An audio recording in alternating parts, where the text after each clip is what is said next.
Check 1, 2. 10, check.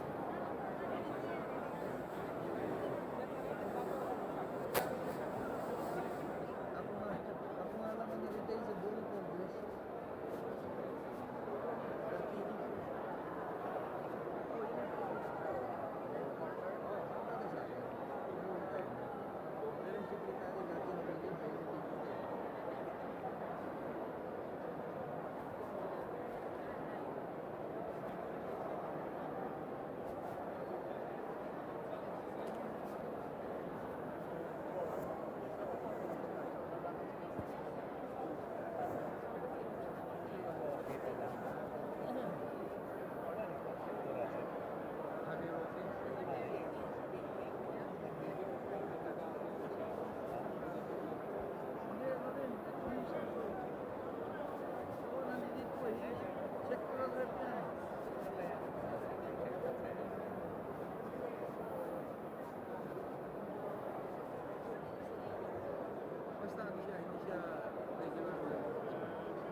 the cockpit, he might. Yung diretso na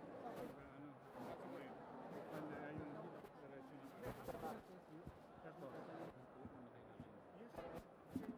Yung mga asahan ko hindi.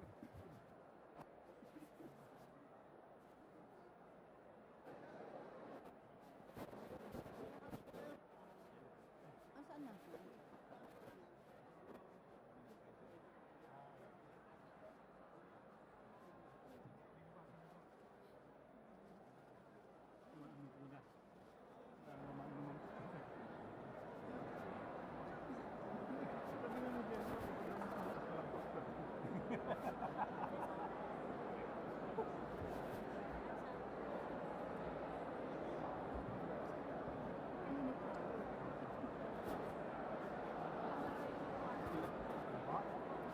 Okay, naka-on. Okay.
Yes, senyor. Nandito kami sa mismong nasa tuktok kami.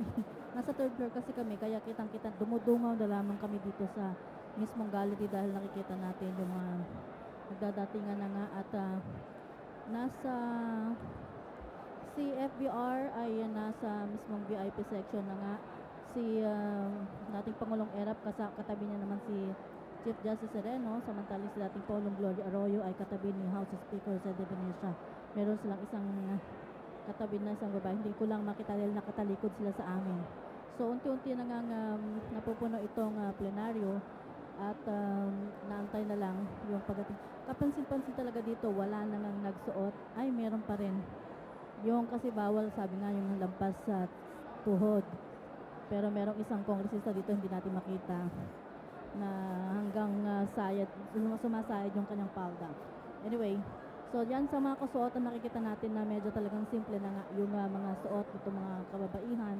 Hindi bali sa mga lalaki kasi talagang nakabarong sila lahat. At yung congressman na yung nakadamit na yung parang si Congressman Bagilat, yun, ay suot niya yung kanyang katutubong kasuotan na parang bahag at nakapaa siya. So, yan yung mga nandito na lahat ng mga personalidad na inaasahan natin makita dito. Nandito si dating Executive Secretary Ermita, nandito rin. Nakita natin kanina na Sulyapan. At yung miyembro ng Diplomatic Corps ay nandito rin. Yung Dean of Diplomatic Corps na si Padre Giuseppe Pinto, nandito rin sa VIP section. So, medyo naghirapan Basta pag inabot ko to, mag-on na siya.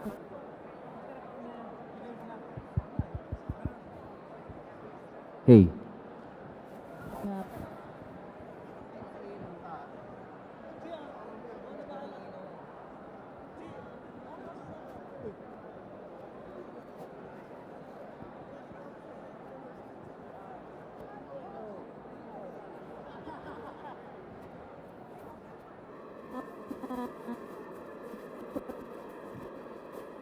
nakita natin para dito sa digital mismo people at habang naman ang camera nakikita dito yung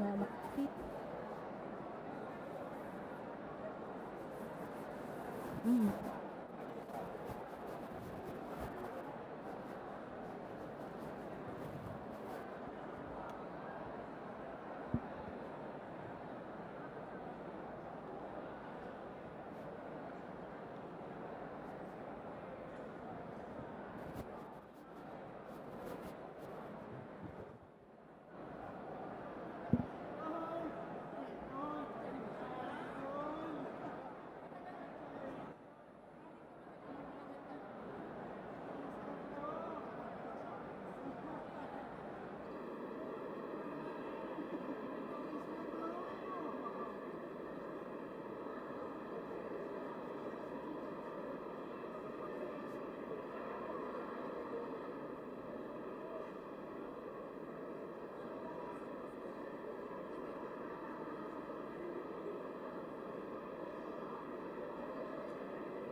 Attention, please. Attention.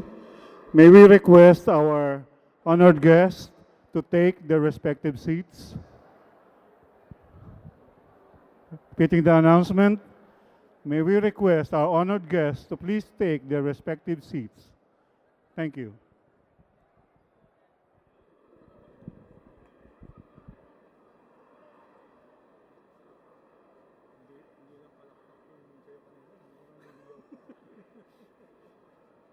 Parang sabi nga nila na oppress daw ng... Anyway, yun nga lang ang problema rin. Ang taas na expectation dapat yan. So talagang magtatrabaho. Tulungan natin. At least nag-uupuan na sila.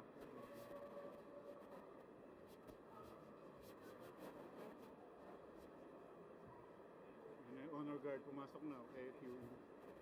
Pipik.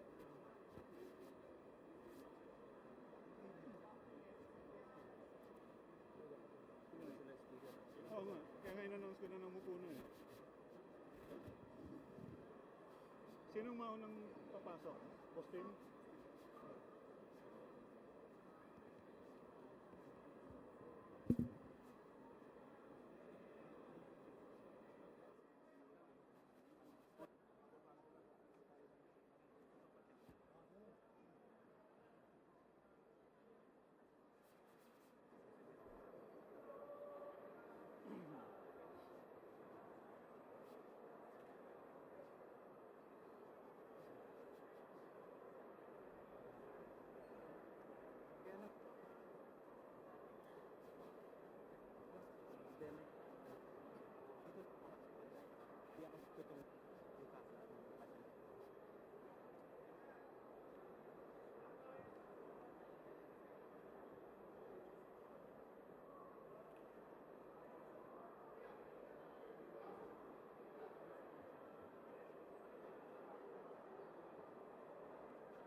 Mahaba ba yung speech?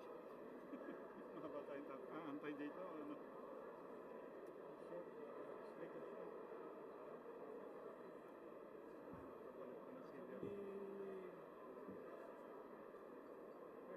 Gob! Gob! Thank you, boss. Governor Abet Garcia.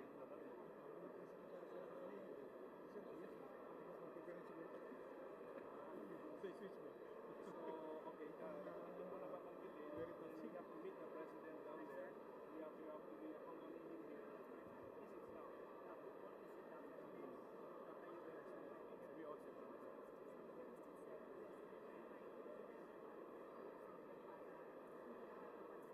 Ibababa namin pagka nag-start. Otherwise, soon I will as a teacher. How was your election? Contentious ba? Okay din sa ako. Okay din sa ako.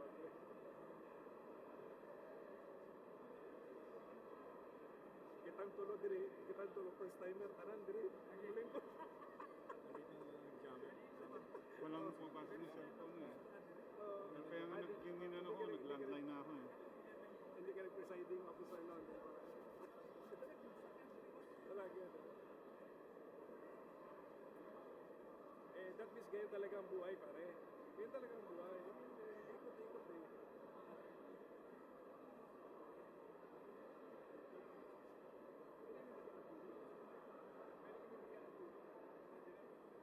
Gusto mo tubig? Gusto mo water? May nakabattle na siguro dito pala ito.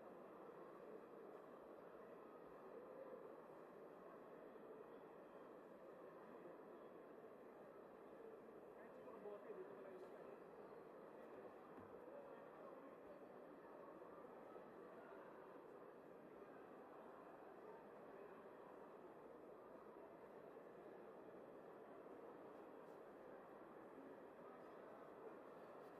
Punong iba rin.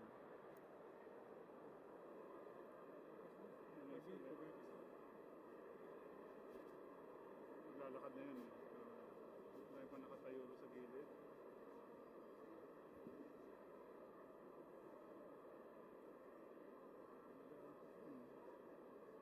Nakal. Hindi natin ano, 10 minutes. Si tatay, wala na nag-ani. Wala na si tatay. Wala na si tatay. Ando siya sa Senate eh. Wala na, hindi ko na siya nakikita. Hindi ka po yan, tingali. Hindi ka po yan.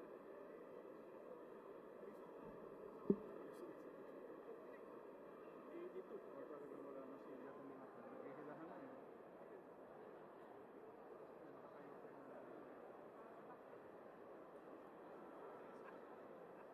Kailangan na ng gano'n, no? Kailangan na ng reseta.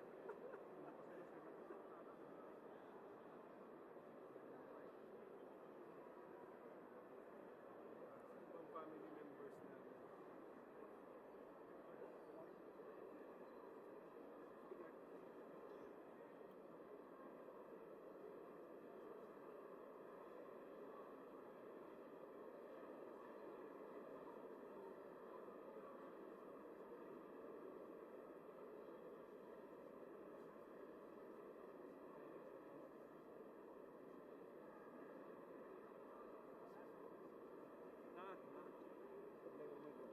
Ano laki pa kami nakatabi? Yun na nga eh.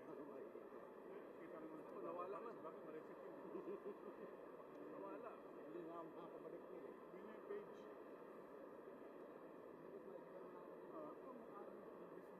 Wala.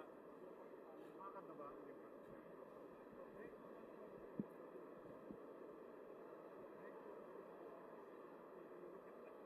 Sa dire. Oo. Dire sa inyo, patigasan. Ayun. Nakita ko yun.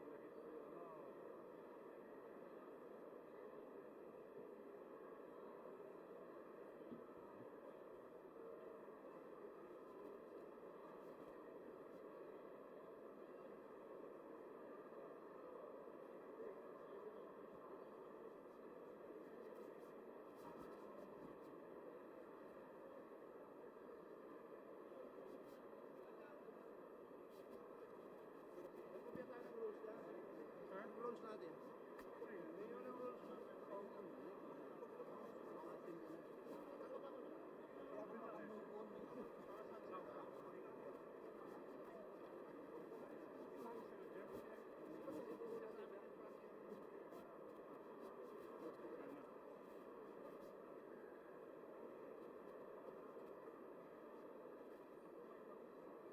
Salubungin natin. Then muli, then salubungin natin siya pag sakalingkod ka. Ipasettle na to, then tindog to. Bakit tindog na dua?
Yes, yes, Senyor. Yes, Senyor.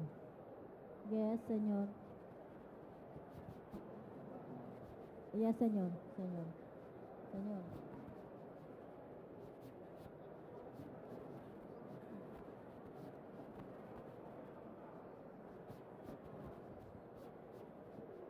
Senyor.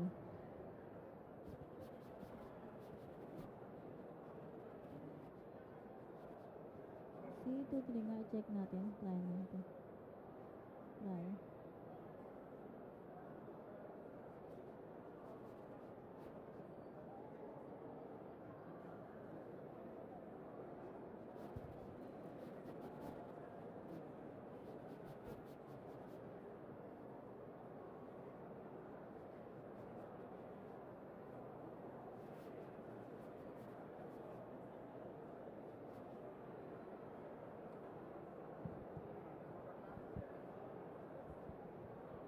Okay ko na nakatayo. Kaya, okay ko na to. Dati, nagpapakima ko na ako to. 1 minute po.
Stay ka na siya sa reception? At reception sa iya?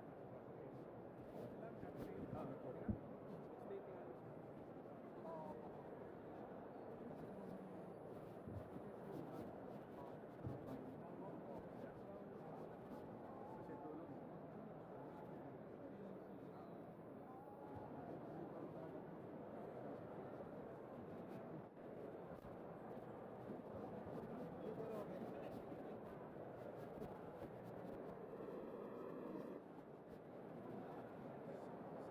Adjourn na. Adjourn na. Ako mauna.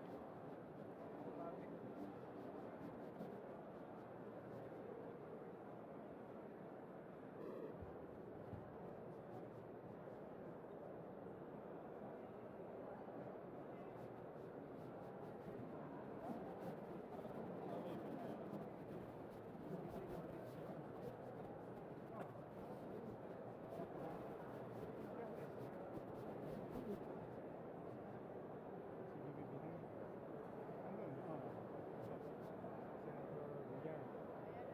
Mga Senate Presidents lagi ang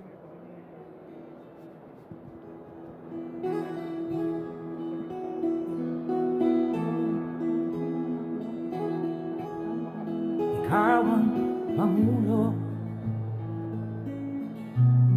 para sa pagbabago. Sawa na ang bayan ko sa magnanakaw na trapo.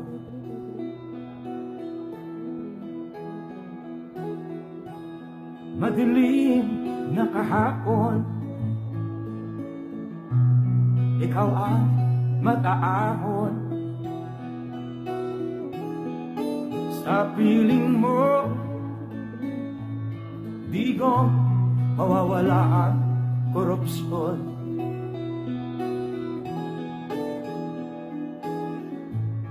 Tayo na Pilipinas, tayo na magbago.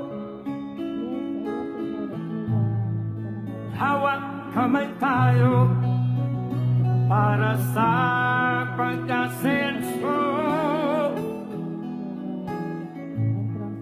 Ikaw at ako, tayong lahat kay Rodrigo. Duterte Domingo, para sa tunay na pagbabago. Kamara ng Kongreso. Yes.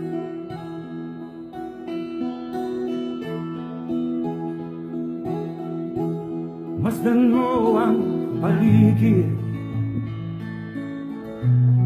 alamak mga krimen,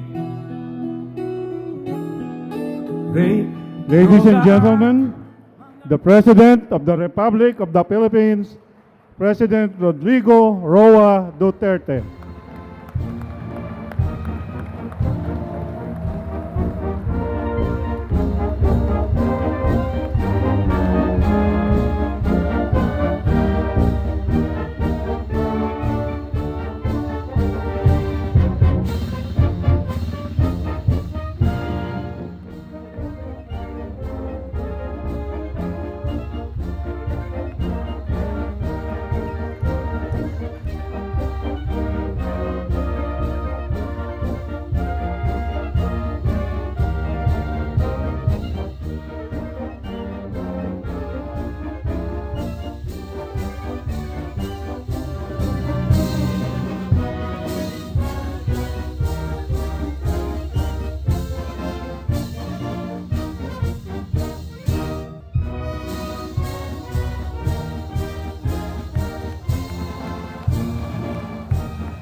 On the part of the Senate, the joint session is called to order. On the part of the House of Representatives, the joint session is called to order.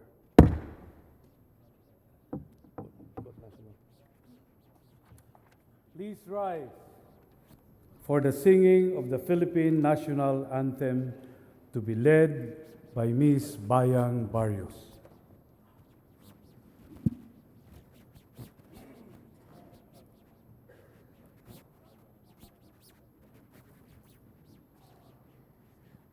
Bayang magiliw, perlas ng silanganan, alab ng puso, sa dibdib mo'y buhay. Lupang hinirang, duyan ka ng magiting, sa manlulupig, di ka sa simoy at sa langit mong bughaw, may dilag ang tula at awit sa paglayang minamahal. Ang kislap ng watawat, tagumpay na nagniningning. Ang bituin at araw niya kailan pa may di magdidilim. Lupa ng araw ng luwal, hatid pagsinta.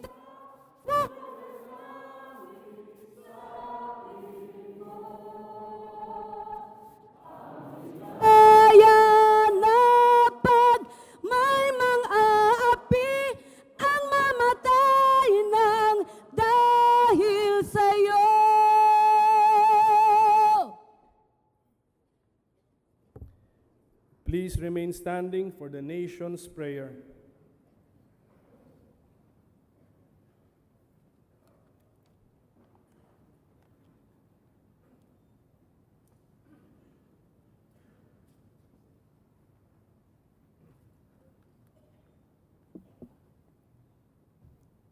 Panalangin ng sambayanang Pilipino.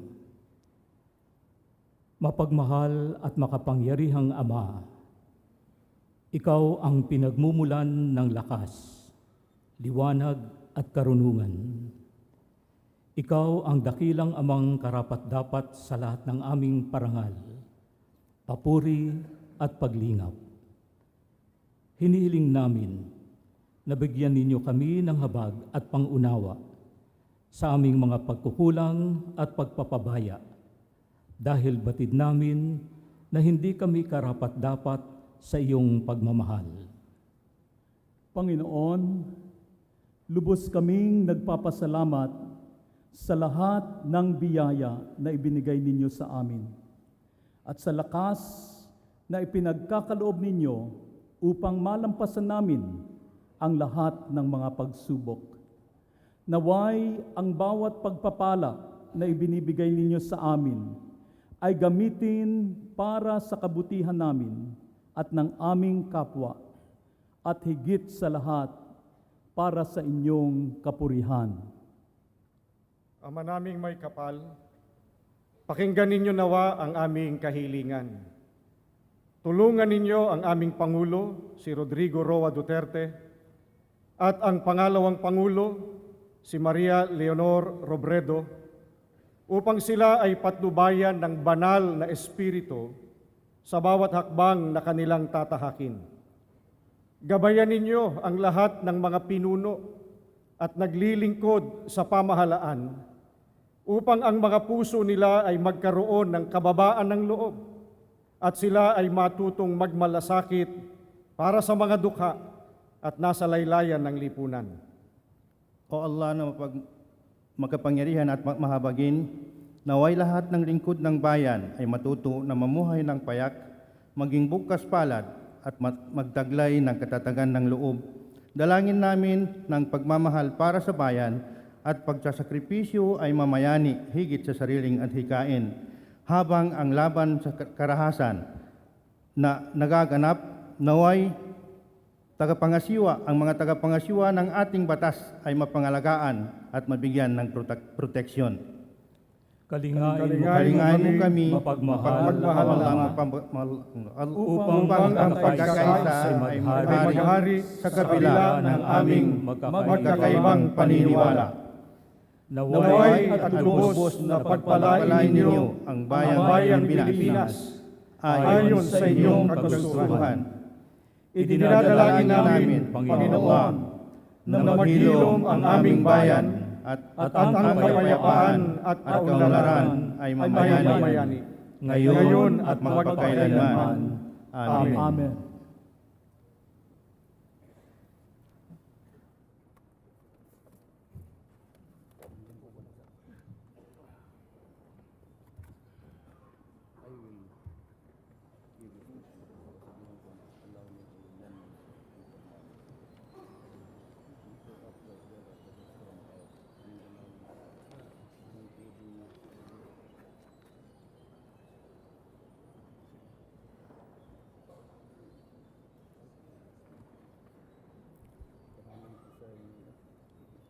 Ladies and gentlemen, honorable members of Congress of the Philippines, the President of the Republic of the Philippines, President Rodrigo Roa Duterte.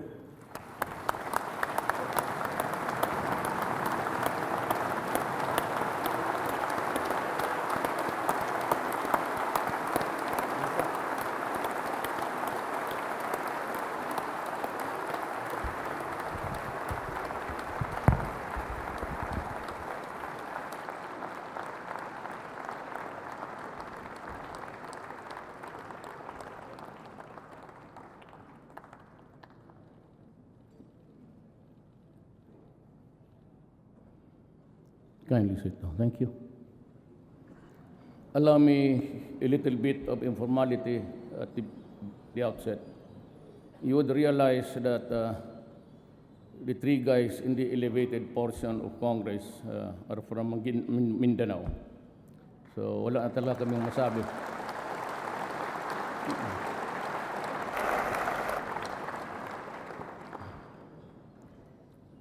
Senate President Aquilino Pimentel III, members of the Senate, Speaker Pantaleon Alvarez, and the members of the House of Representatives, Vice President Maria Leonor Robredo,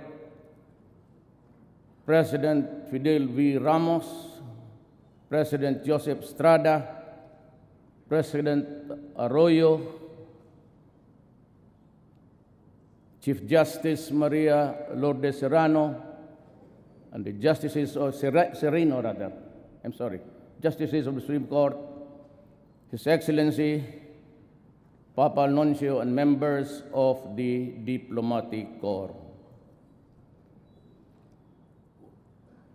We cannot, of course, I have also to greet the Executive Secretary, Salvador Medaldia, the members of the Cabinet, fellow workers in government, my countrymen. We cannot move forward if we allow the past to pull us back. Finger pointing is not the way. That is why I will not waste precious time dwelling on the sins of the past or blaming those who are perceived to be responsible for the mess that we are in and suffering from. Except maybe to extract a lesson or two from its errors, we will not tarry because it is the present that we are concerned with and the future that we should be prepared for. Lest I be misunderstood, let me say clearly that those who betrayed the people's trust shall not go unpunished, and they will have their day in court.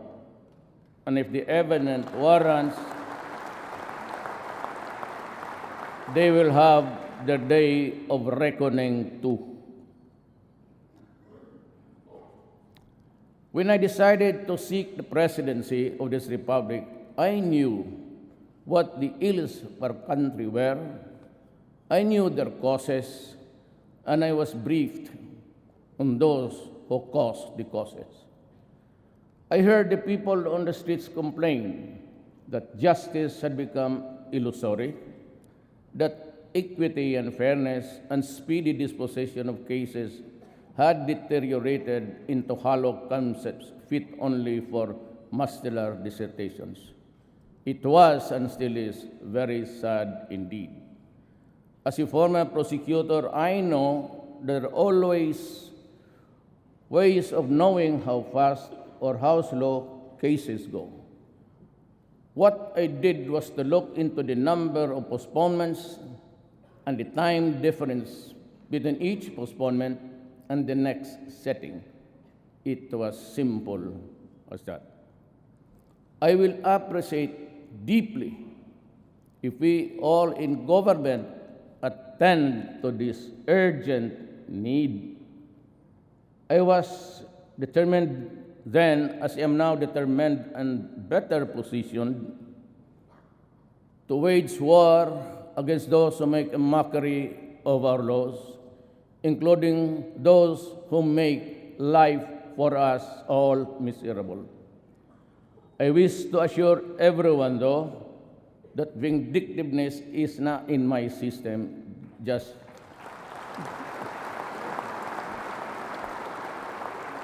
like you and I, all equal treatment and equal protection are what I ask for our people.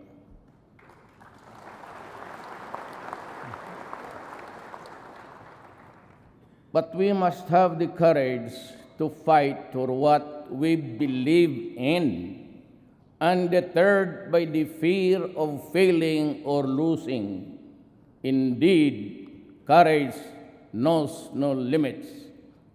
Cowardice does. At this point, there are concerns few I wish to convey to all, to the end that as I perorate on facts, figures, plans, programs, and solutions, these concerns will not dissipate or get lost along our way. Thus, to our religious bishops, leaders, priests, pastors, preachers, imam, let me assure you that while I am a stickler for the principle of separation between church and state, I believe quite strongly that there should never be a separation between God and state. During my inauguration last 2016, I said that the fight against criminality and illegal drugs and corruption will be relentless and sustained. I reiterate that commitment today, and that is why I call on the Philippine National Police, the barangay chairman, the mayors and governors, are all those occupying seats of power and authority not to lower their guard. There will be no let-up in this campaign. Double your efforts, triple them if need be. We will not stop until the last drug lord, the last financier, and the last pusher have surrendered or put behind bars.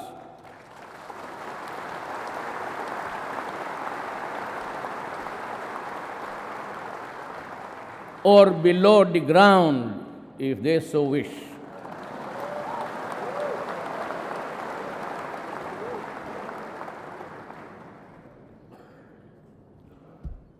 To our police officers and other officials, do your job, and you will have the unwavering support of the Office of the President.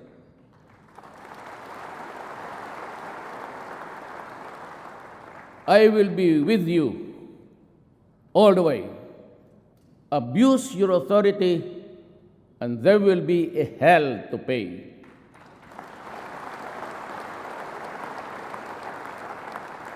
For you will have become worse than criminality itself.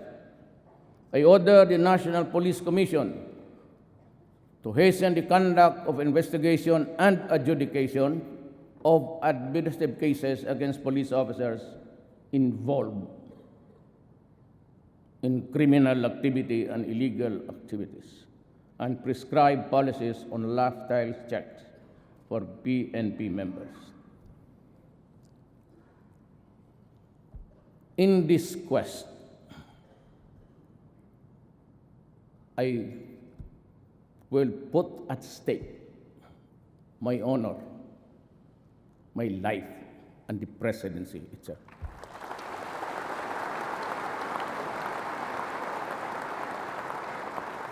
The DLG is also directed to strictly monitor how LGUs perform their supervision functions over the police.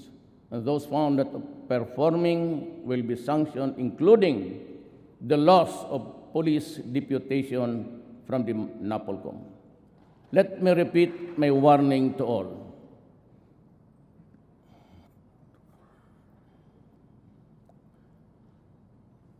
I repeat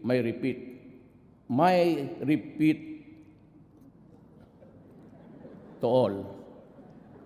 Do not do drugs.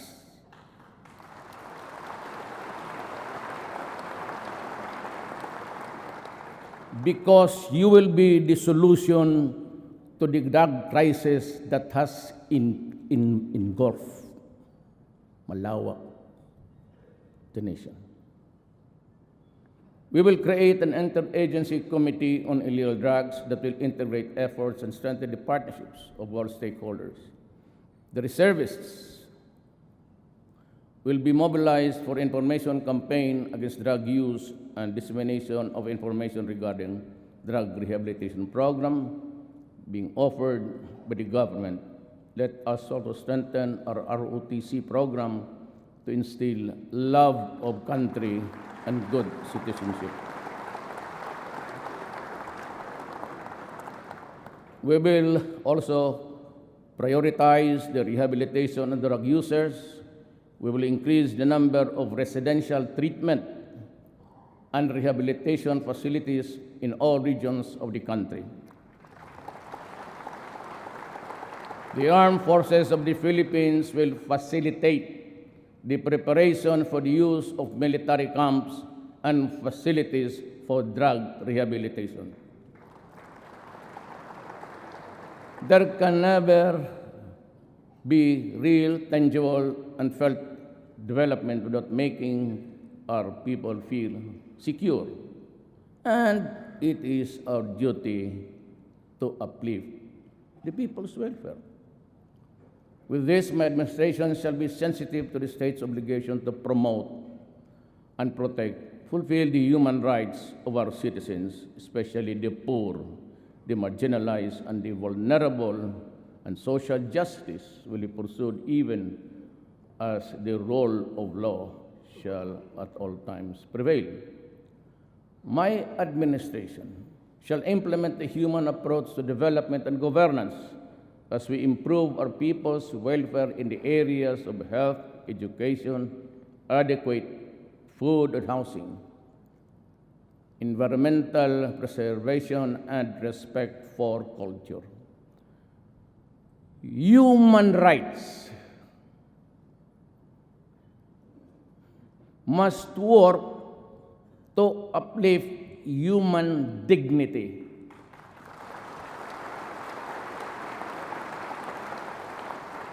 But human rights cannot be used as a shield or an excuse to destroy the country. Your country, I am my country.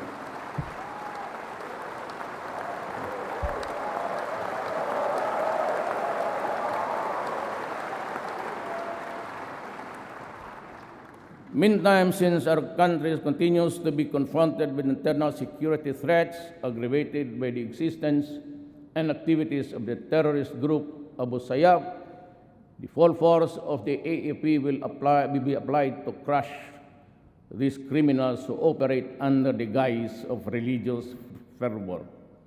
The AAP shall enhance its capability to search and engage these rogue and lawless elements. We have to strengthen our coordination with Indonesia and Malaysia to suppress the kidnapping in the waters of our neighboring countries. We will strengthen our counter-terrorism programs by amending various laws on human terrorism, terrorism financing, and cybercrime.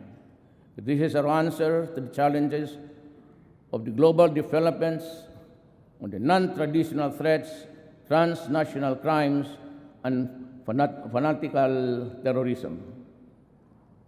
Addressing global warming shall all be our top priority, but upon a fair and equitable equation.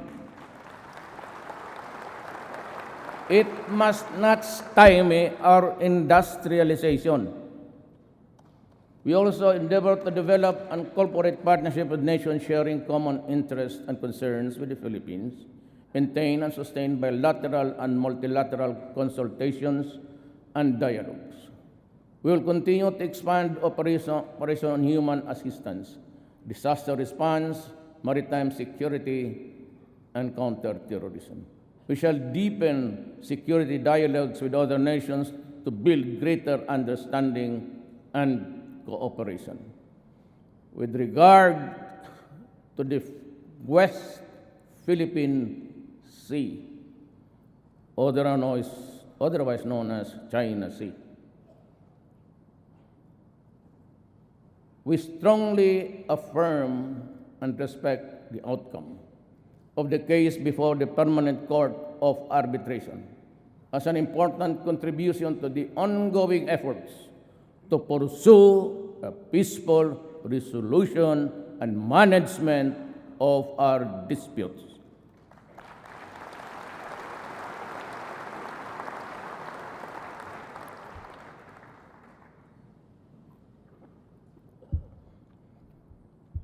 On the aspect of our peace processes relating to our engagement with the international community, the Philippines shall remain committed to work under international and with industrial partners, achieving lasting peace and progress in the country.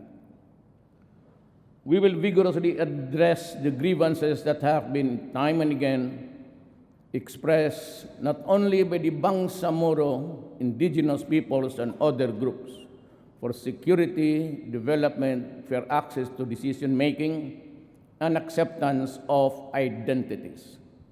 Enduring peace can only be attained only if we meet these fundamental needs of every man, woman, and child.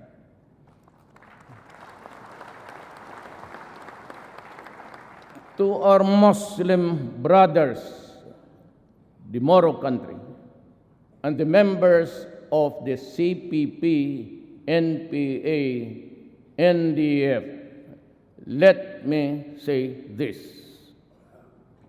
All of us want peace.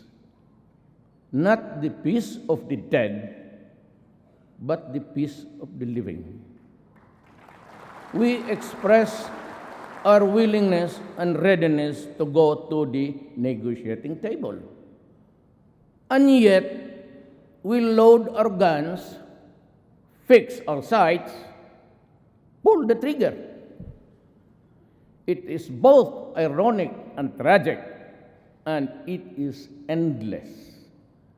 While we extol the bravery and heroism of our soldiers, kayo, the rebels, do the same for your members and fighters. What I see instead are the widows and the orphans, and I feel their pain and grief, and no amount of cash assistance or the number of medals can compensate the loss of a human life.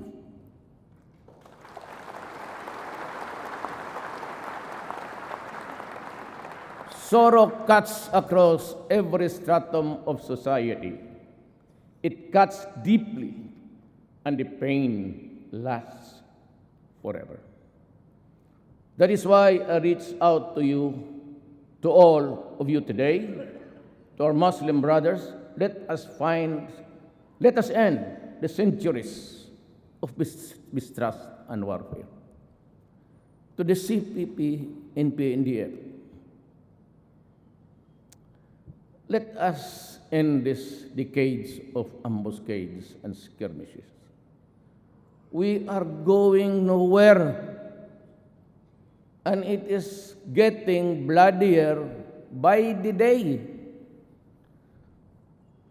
To immediately stop violence on the ground, restore peace in the communities, and provide enabling environment conducive to the resumption of the peace talks, I am now announcing a unilateral ceasefire with the CPP, NPA, NDF, effective immediately, and call on our Filipinos in the National Democratic Front and its forces to respond accordingly.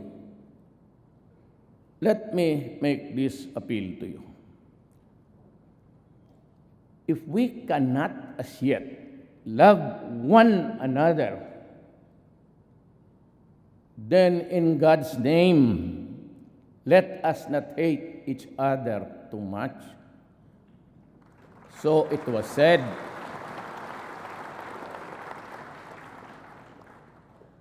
I say the same to you today. We will strive to have a permanent and lasting peace before my term ends. That is my goal. That is my dream.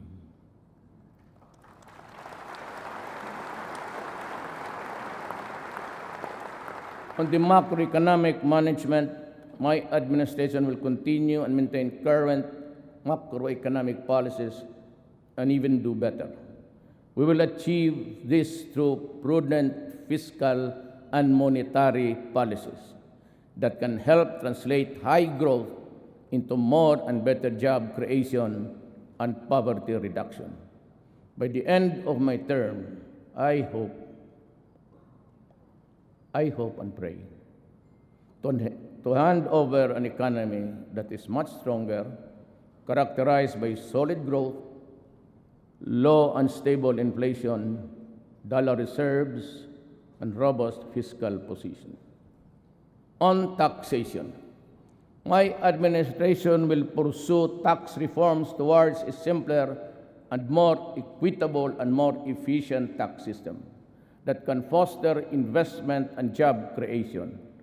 We will lower personal and corporate income tax rates.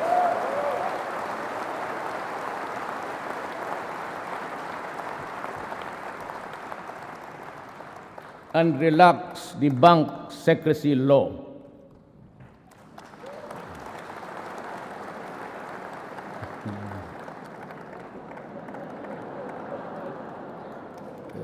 Na presidente ako eh.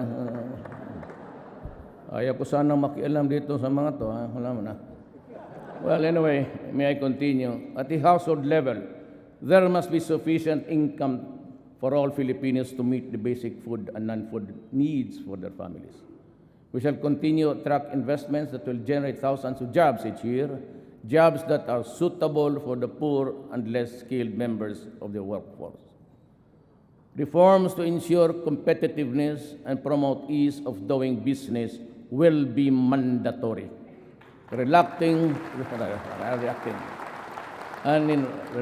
to these needs, the restrictions on the economy will be needed to make more investments to come and to develop labor-intensive industries such as manufacturing, agriculture, and tourism shall be pursued. We must also invest in human capital and ensure equal access to economic opportunities.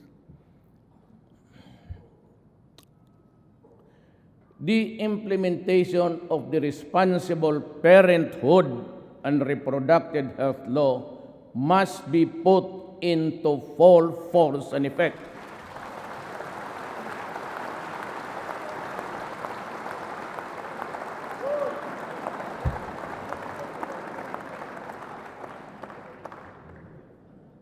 So that couples, especially the poor, will have freedom of informed choice on the number and spacing of children they can adequately care and provide for, eventually making them more productive members of the labor force. When employment is not an option, for instance, in extremely rural neighborhoods, entrepreneurship will be advocated.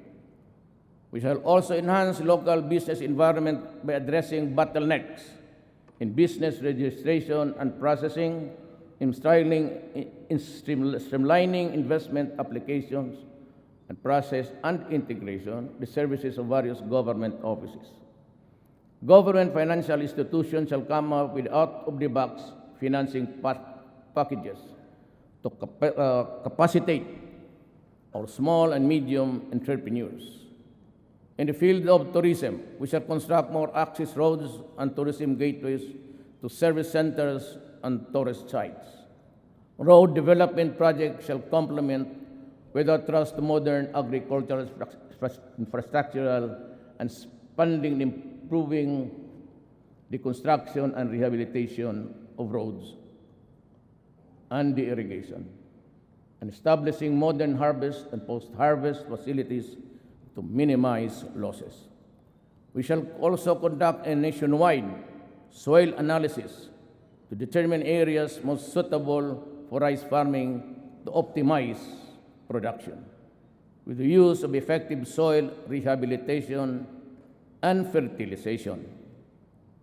We shall strictly enforce fisheries laws, particularly on illegal fishing, and promote aquaculture along riverbanks and in backyards. On the other hand, we will accelerate infrastructure spending improving national roads and bridges, and implementing the Mindanao Logistics Infrastructure Network, and other road network master plans. We shall pursue inter-island linkage projects. We shall be implementing structural mitigation to measure the address of the perennial flooding in Metro Manila and neighboring areas. We shall put up new pumping stations in strategic places. The revival of the operation of the Pasig River Ferry service system is a viable option for the severe traffic congestion in Metro Manila. This serves as an alternative mode of transportation for passengers, particularly those coming from the east side of Metro, to reach specific destinations within the cities of Manila, Mandaluyong, Pasig, Taguig, Marikina, and Quezon City. Our anti-colorum campaign and out-of-line apprehension, including the removal of terminals, will be intensified, and my God, it will be done. Immediately, to address lack of road infrastructure in Metro Manila, usage of existing roads will be maximized. Thus, there is a need to cooperate and coordinate with LGUs to map out secondary routes and to consult various stakeholders, including the public transport operators. Many in government opine realistically that I would have to agree that the worsening traffic situation could be logically addressed if Congress would also accord emergency powers to the ADGs concerned. Ayaw mo, okay lang rin. Pero nakita namin, kung gusto ninyong madalian, alam naman talaga ninyo, sagad na lahat. Sagad na. Nasa inyo yan. If you give it, fine. If you don't, we take the longer route, slowly. And tanggapin ko yung pagmumura ninyo. Huwag lang sa malapit. Eh, ganun talaga eh. You done it. It's an urgent and immediate situation, solution. Gusto ninyo, madali, okay. Pag ayaw naman ninyo, because baka sabihin nyo, ang corruption naman, di okay rin. I assure you. Wala ito sa script. I assure you, this will be a clean government.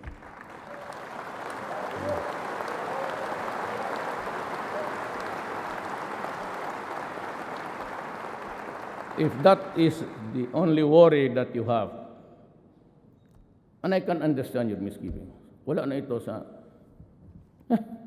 haba. Wala na ito sa script.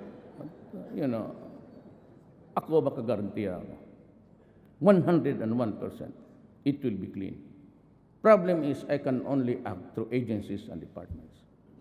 That's why I urge you, na basking kunting mali lang, wala akong ano sa inyo. Wala na akong politika, wala na lang. I'm through after this. I just passed on to you the information that, you know, I act through secretaries and everything. I cannot guarantee their honesty and competence at all times. Cabinet members, yes. Pero yung sa baba, yung procurement, yung mag-bidding dyan, but as far as I can really, it malinis talaga to. At napag-usapan namin sa likod about the federal system. You know, my advice to you is maintain a federal system, a parliament, but be sure to have a president. Wag, hindi na ako niyan. I'm disqualified, and by that time, I would no longer be here. But I can commit today to the Republic of the Philippines and its people.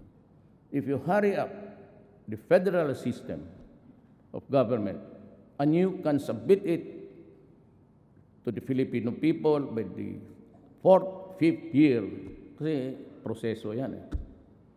You call for a referendum, and after that, call for a presidential election. I will go. Sibat na ako. But you must have a president. You copy the France system. Huwag mo hiyaan yung puro na parliament, delikado. It takes time even for yung kagaya ng England noon. There was this bomb on the double deck. Took them time really. Because there's no one apparatus for a commander-in-chief down. You can have a president, you can elect. Maybe Tito Soto would be the lucky guy at the time. O limitahan mo lang, ceremonial powers, power to dissolve, power to accept the resolution or whatever. Mandating you this, do that. Or ceremonial powers, except in times of need. If there's a demand for action, you must have a president. Wala na ako niyan. I said, if you can give me that document, I will urge you to conduct, call for an election the following week.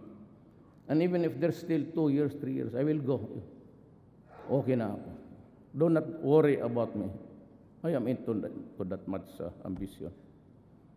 Nanalo ko. Hindi ko alam bakit nandito ngayon. Noon, nandoon lang ako.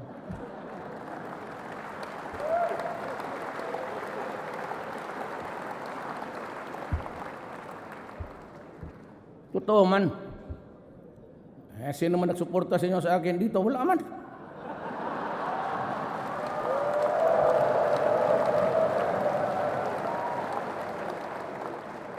Not a single congressman, except for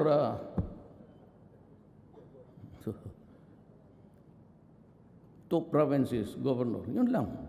Wala akong barangay captain. Wala lahat. Pero ngayon,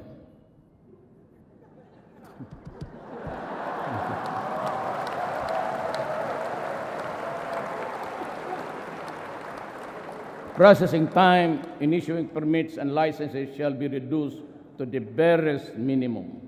In my city, it is always 3 days for local governments. That will bind the office of the president down to the last barangay level. 3 days. 3 days. Local government. Business permit, clearances, no follow-ups. Bigyan mo ng stop. Be back next week. Tignan mo yung workload. And I will require every department, yung dito sa taas. They must have a logbook. Wag sa computer kay itong ganito na na-erase yan. Gaya mong date, time, I accept the documents of Rodrigo Duterte.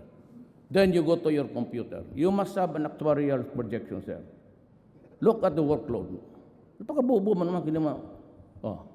Ilan ang workload ninyo? Tapos, bumalik ka dito August 3. 3 o'clock. Yan, 3 o'clock. Ibigay mo. Ngayon, I will be establishing 8888. Only for dedicated to corruption. Pag may marinig ako sa executive department, even a whisper, hiwalay-hiwalay na tayo. Marami dyan sa gallery, marami dyan, wala trabaho, nag-a-apply hanggang ngayon. Hindi naman lahat, kasi mayayaman yan eh. Mga asawa ninyo ata yan.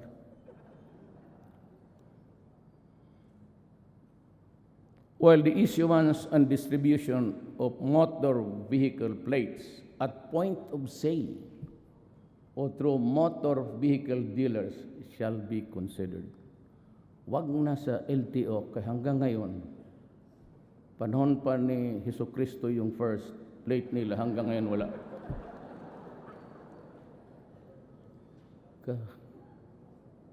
Bayad na yun, until now, sa awa ng Diyos. For the driver licenses, its effectiveness will be extended from the current 3-year period to 5 years.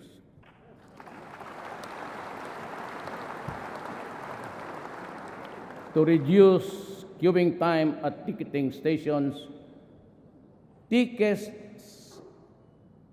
sa mga train will be made readily available and easily accessible to the riding public kung bilihin mo yan sa malls, stalls, and stores. Ipinagbibili mo yung sa... Diyan mo na ibigay. Accredited. Huwag doon banda sa recto, kasigurado pikihin yan mga ulol. May I address again to the Philippines.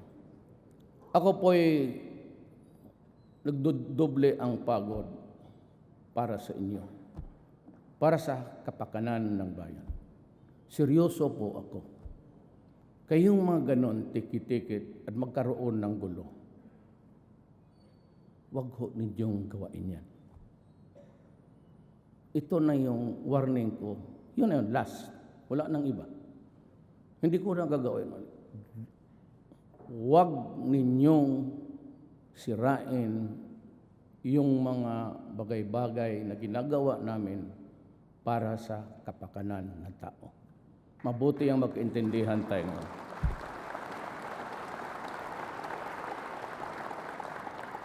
Maya yung buntay kayo, kaibigan ko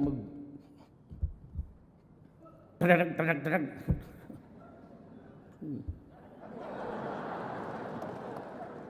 Kaya wag ninyong gawin. Simple lang yan eh.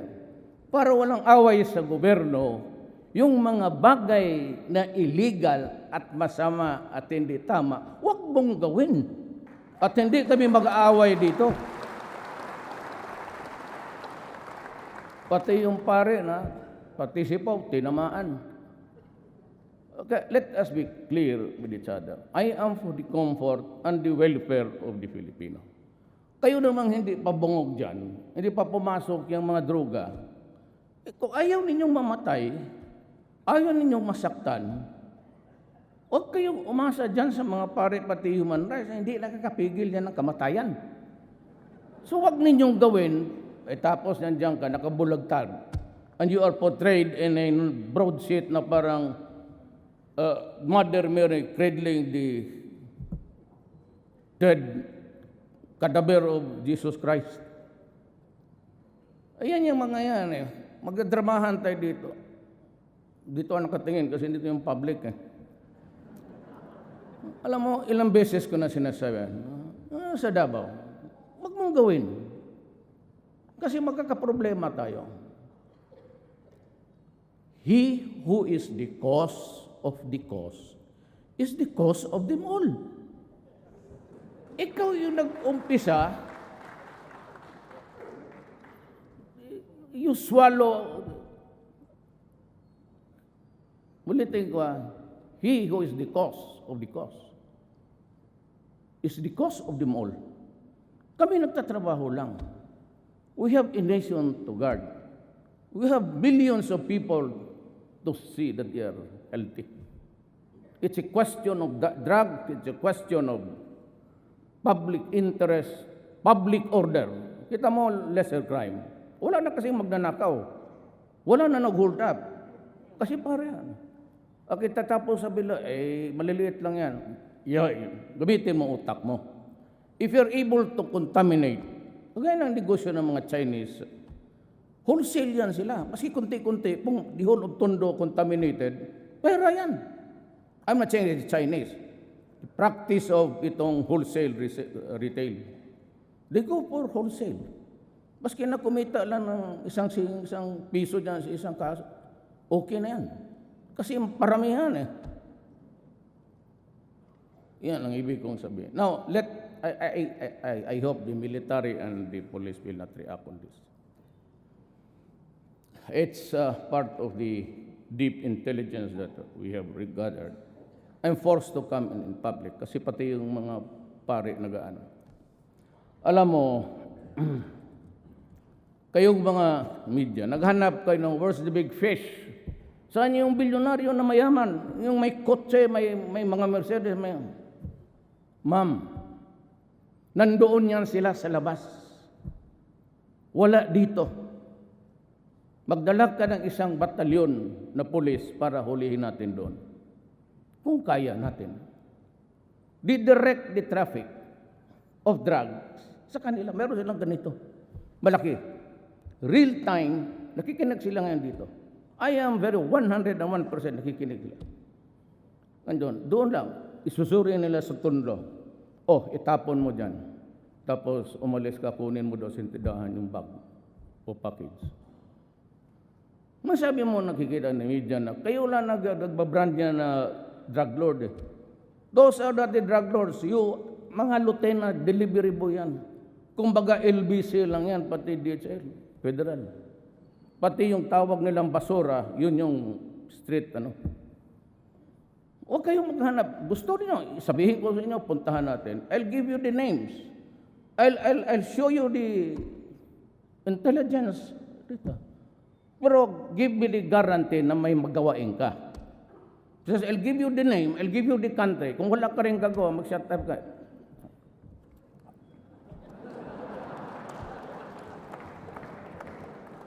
Kaya hindi lang kami na, do not get too personal about our work here.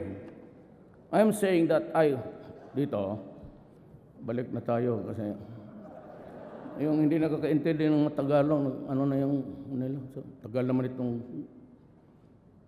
passenger capacity congestion shall be addressed by increasing the number of running trains from the current 16 trains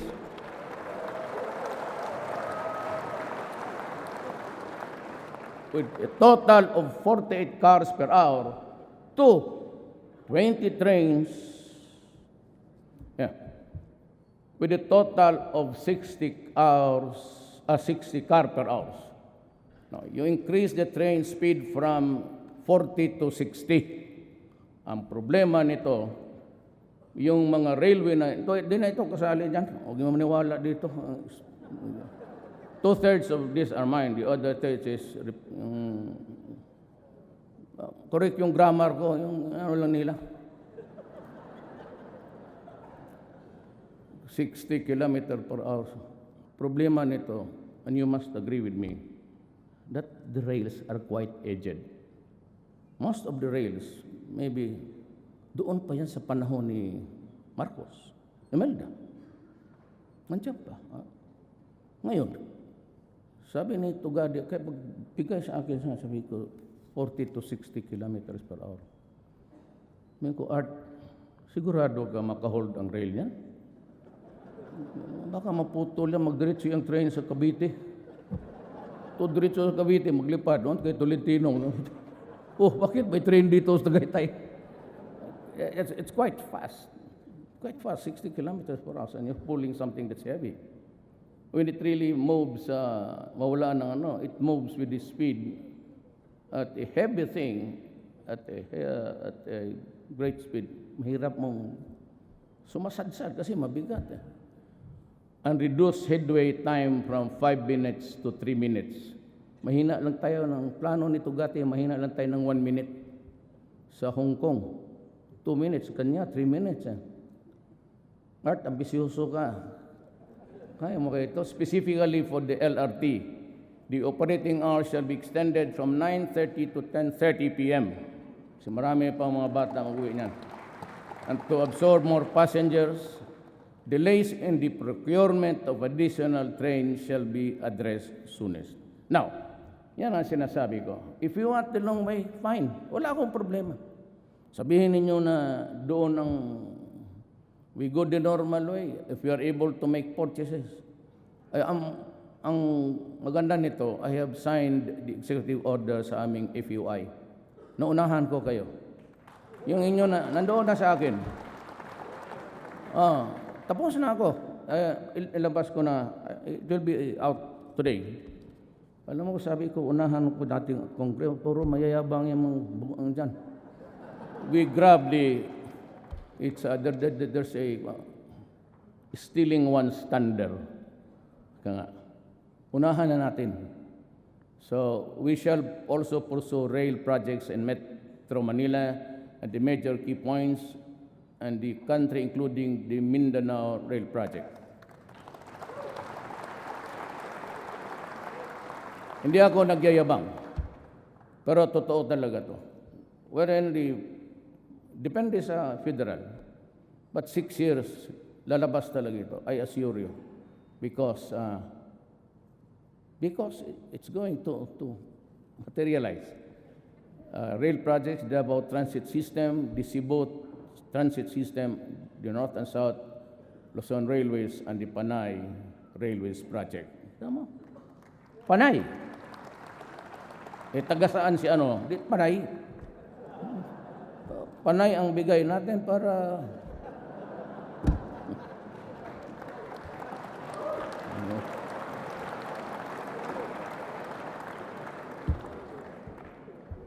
sabihin naman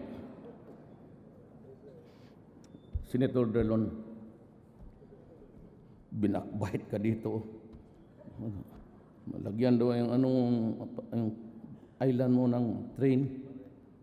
May tawa pa. Binabakbait ka dito. Sumbong man yan. Tingnan mo yan. Different approaches are also being considered to decongest NAIA, including the possible transfer of general aviation. Na itong, hindi, ang style ko kasi, ganito, hindi naman ako, I'm not steeped into formalities. Itong of general aviation, alam mo kung sino tiyatamaan yan? Kayong mayayaman. Kayong may mga helicopter pati aeroplano, ilipat ko kayo. Alam mo yung general aviation, yung mga Learjets, sa mga kumpanya, ilagay ko kayo sa Batanes para wala masyadong air traffic. No, I'm offering Sangli Point. Kasi kailangan ko isang runway. I can make a new runway there, sabi ng mga aviation experts. But tumbok niyan is the Merville subdivision. Maka isa pa akong runway dito sa Metro Manila. But if not, then it's going to be Clark. But on a condition that we would have a fast rail. Sabi ko kaya, something like 1 hour of travel, sabi ko kay Tugadi, is not acceptable. Make a rail there, bago. Marami na ko pa eh. It's the vow of the day is the bullet train. Ilagay mo yan sa Pilipino na driver, sotoy talaga kayo doon. Maglampas kayo. The Clark Airport can be utilized to shift some operations of our domestic and international airlines.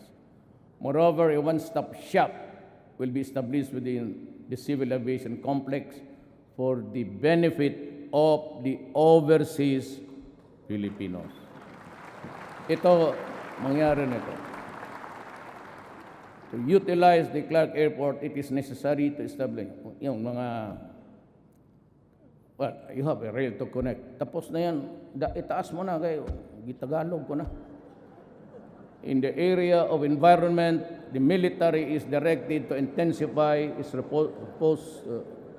makinig kayo kasi gitawa dyan, support role against illegal logging, illegal mining, diyan pa naman si Gina Lopez, and other destructive practices that aggravate the devastation of our natural resources.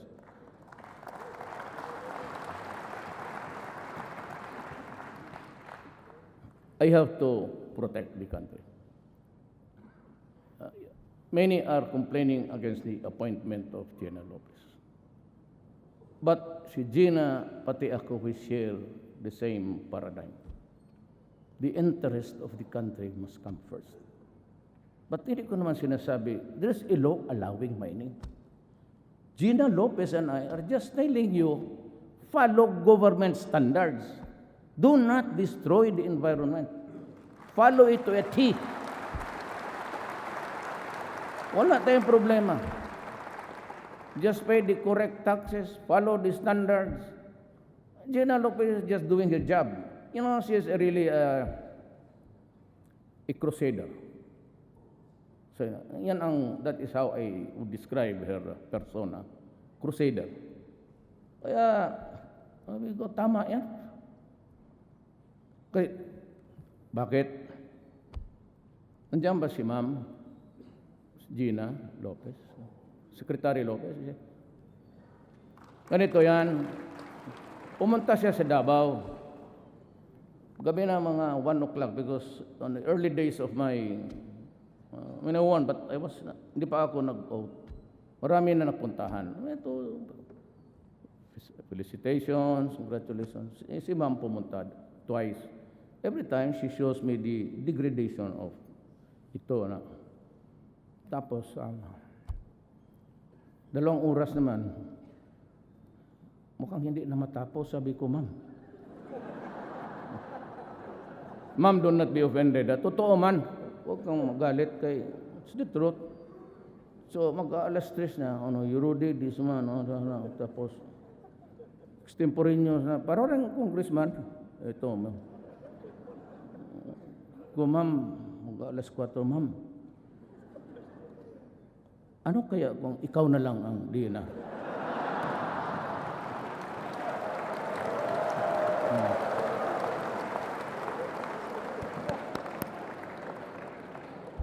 Bigla rin siya nagsagot ka, totoo ka? Sabi ko, hindi yung, oo.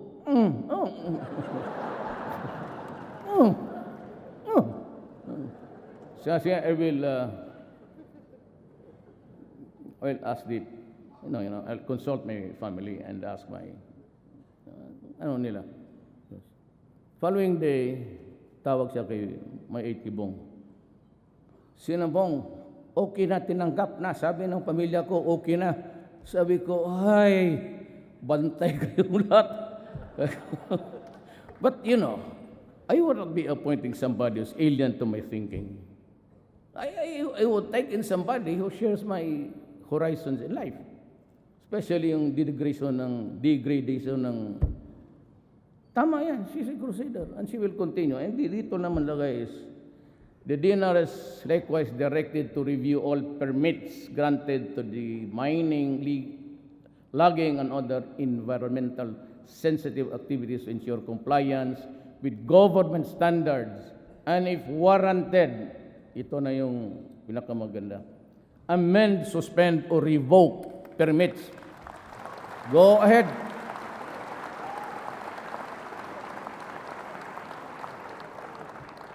I'd like to thank God that I had this opportunity, really.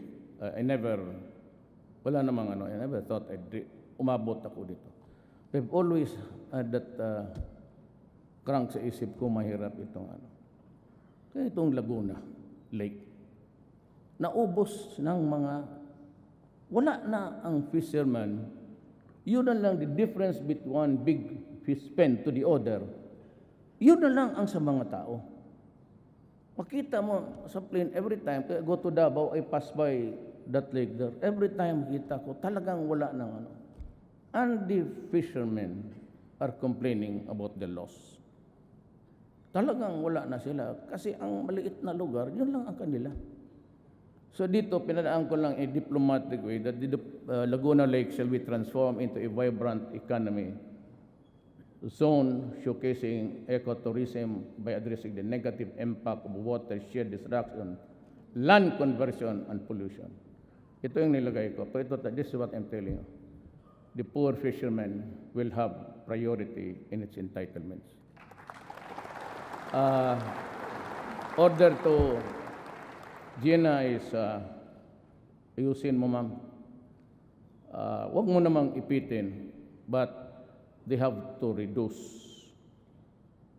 the areas of occupation. They cannot have their cake and eat ito. Sila na yung may pera, sila na yung, this must stop. So, siya ni tanong sa kung sinong may-ari niyan. Simple lang. mga general, mga mayor, governor, baka congressman. This is not personal. This is something which I feel that I must do because it is the right thing to do.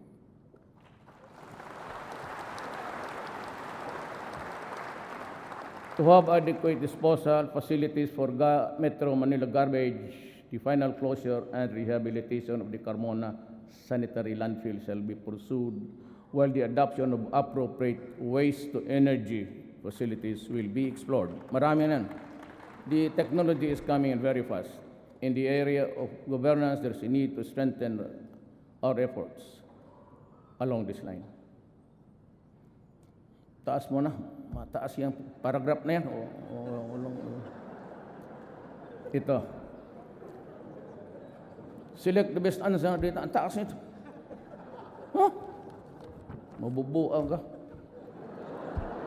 To better manage public information, a law should be passed, I'm addressing to Congress, to create the People's Broadcasting Corporation, replacing PTV4, the government-run TV station, which now aims to replicate international government broadcasting networks.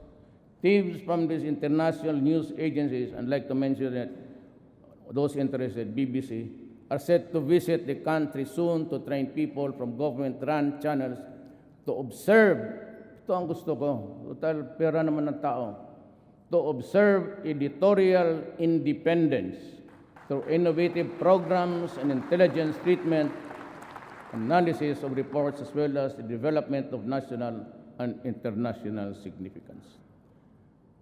The Government's Bureau of Broadcast Services, better known as the Radyo ng Bayan, shall undergo upgrading to make it financially viable and dependable for accurate and independent and enlightening news and commentary.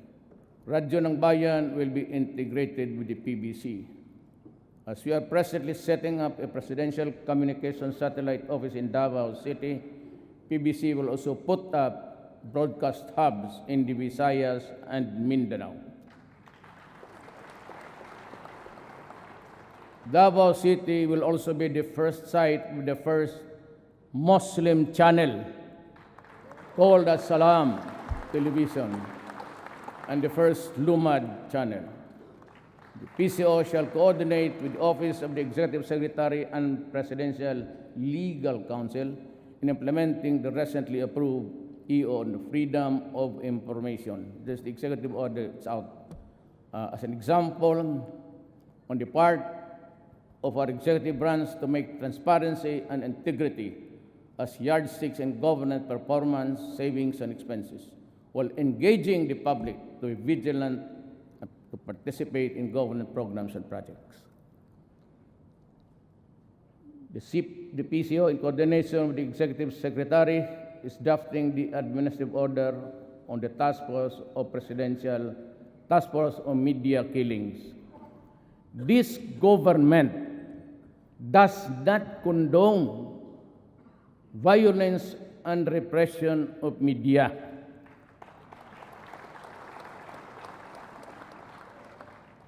The bona fide media,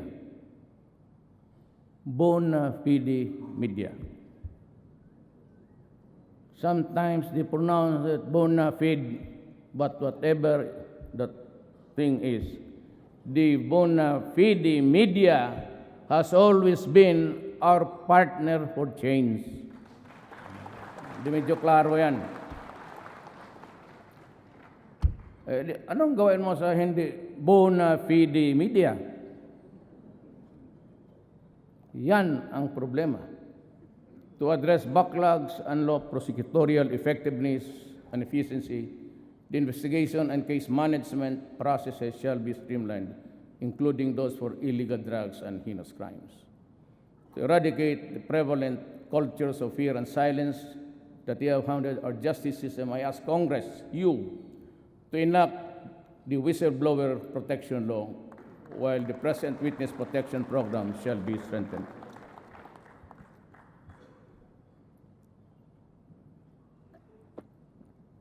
Hirap maging presidente, maski dito lang. The number of lawyers and support staff and the PAO, that is the Public Assistance Office, regional and districts, shall be increased to provide Indians with more access to counsels.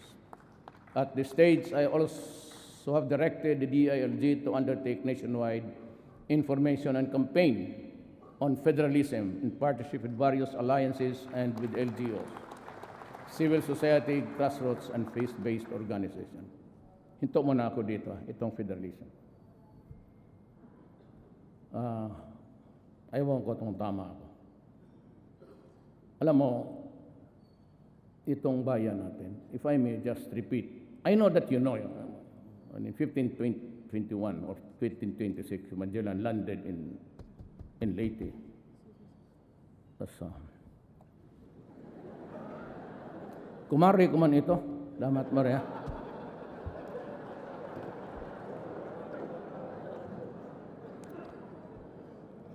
Mindanao was already Islam by 100 years. So, ano ito? It's an imperialism thing. There's a historical injustice committed against the Moro people. We have to correct it. But it is well nigh impossible now. Kaya kayo mga kapatid kong mga Moro, alam naman ninyo, ako ay mixed. Migrant ang tatay ko doon. So, some ay mixed blood ako. Moro, pati Christian. But you know, intindihin na lang natin ito, that we cannot return to you all yung nangkuha ng mga Amerikano, Espanyol, pati yung mga Pilipino, mga kapitalista, those who exploited Mindanao when that thing, sloganeering, go to Mindanao because it is a land of promise. With the vast entry of so many people, basically coming from the Visayas, karoon tayo ng, we cannot solve it the way you want it to be. We have to understand each other, then you have to live with each other. But we'll try. Ang sinasabi ko nang babalik ako, dahil ako sa federalism, both Ms. Suarez, Sema, and all, at least the political leaders ng Mindanao will agree to it. We do not, remember that ako yung, hindi ko dinidikdik yung masyadong Abu Sayyaf because it is really connected with the first talks between Ms. Suarez, the president, subsequently to President Marcos, and until now. Until now. The only way they said that we can have is, yung BBL, ibigay na natin. Minus the things that you do not want, yung constitutional issues. Tanggalin muna natin. Ibigay ko yung area. Wala natin, nandiyan na yan eh. So I ask you, pass it minus the constitutional issues that are contentious. Bigay na natin at when the federal system comes, isali mo na sa package together with Ms. Suarez. That is the solution for Mindanao. Nothing else. Believe me, nothing else will do. Please sleep on it. Ponder on it, because that's the only way to proceed.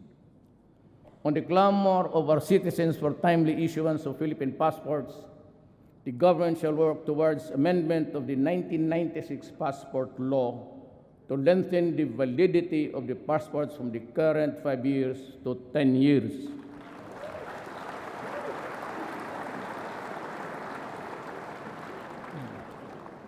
Total, kayo naman ang magagawa ng batas, you're the ones who will pass the law.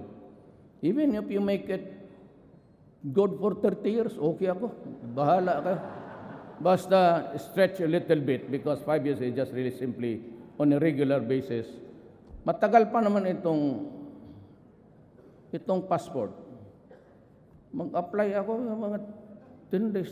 Alam mo, I'd like to call the attention of Secretary Yasay.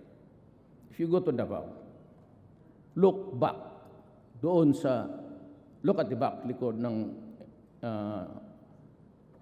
itong mall, malaking mall doon. Sige, pangalanan lang natin, SM. Doon, yung mga tao, nandyan sa pavement, natutulog. For the many times na daan ako na walang ulan, doon yan sila. Because first come, first serve. And the only outlet there, the outlet of your department is yung sa SM. So yung mga maawa ko dito sa side sa Cotabato, lahat ng Cotabato doon sa Davao. Karamihan niya walang mga bahay. If you're applicant in Davao City, fine. But yun kung walang mahirap kasi karamihan dyan mga moro naghihiga lang dyan sa pavement. Nasasaktan talaga. Masakit. Yung buong gabi magtayo hanggang magbukas yung SM kasi first come, first serve. Kasabi ko, well, that is addressing to all of the cabinet members. Make use of the computer. I do not want to see people lining up under the heat of the sun. I do not want people lining up under the rain na mga brado. And I want itong labor, wala na ito sa script. Yung prompter natutulog na siguro, kapindot-pindot yan. Alam mo, andyan naman yan. Sabi ko, what I want is a journal. When the applicant presents the documents, give him a shopping list. Do not add or get anything away from it. Yun na yan final. And when he complies with that, that is good. Wag mo na siyang pabalikin. Kasi kung magtawag yan ng 888, may God, puntahan ko talaga kayo. Yan ang bisyo ko nung mayor ako. Make in a difference, mayor, presidente. Puntahan talaga kita at hiyain kita sa maraming tao. And I would publicly ask you, what the hell happened to the procedure? Pupuntahan ko talaga kayo. Local, barangay, police, military, lahat. Bigyan mo ng shopping list, huwag mo nang pabalikin.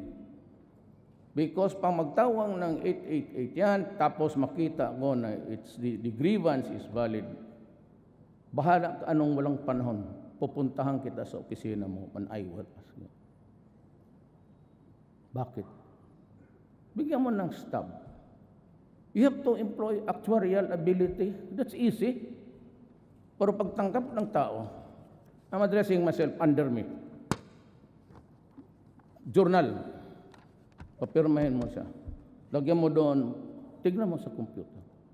Kung mag-connect ka doon sa actuarial, hindi mo kailangan ng bubo dyan. Kasi matatapos siguro yan mga next month. Tapos na. Projections lang naman. Kung balik ka dito, August 15, 3 o'clock. Pagdating, bagay mo. Now, if it goes to Malacanang, I'll open it up. For those who have valid reasons to complain about graft and corruption, the gates of Malacanang will be open. Doon ka. Magsumbong ka. At I will be briefed by my military or aid or yung itong nagbigay ng tubig. Sir, dito maraming So, and the reason why I do not go out, I do not accept invitations. Hindi ako nagtumatanggap because every time I traveled around Manila, it causes a huge congestion. Kasi itong pag-uwi ko,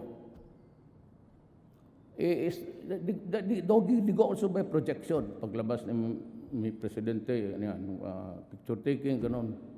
And they start to block yung roads, access to the... Gano'n yan. Every time ang president noon, ganun yan. So paparahin nila yan, sabihin nila, dadaan yan by this time. And in the meantime, sirado yan. Di paglabas ko, kala mo Verde Santo. Walang sasakyan dyan. Ito pala, exponentially, ang traffic, the tail end of the traffic is somewhere 5 kilometers. And it would take about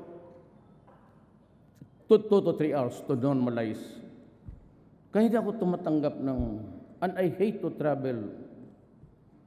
Kasi talagang lilinis yan eh. Ito namang...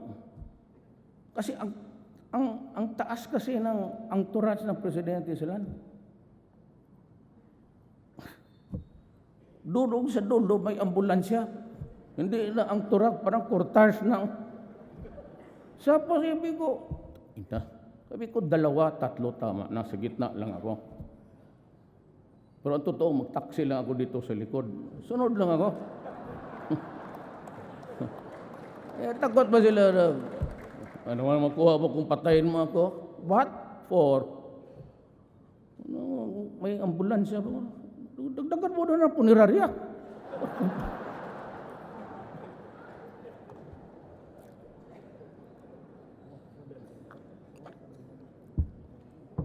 I have also ordered DFA to streamline documentary requirements and passport applications and open additional consular offices in strategic places to decongest Metro Manila sites and avoid queues that have caused hardships and suffering to passport applicants.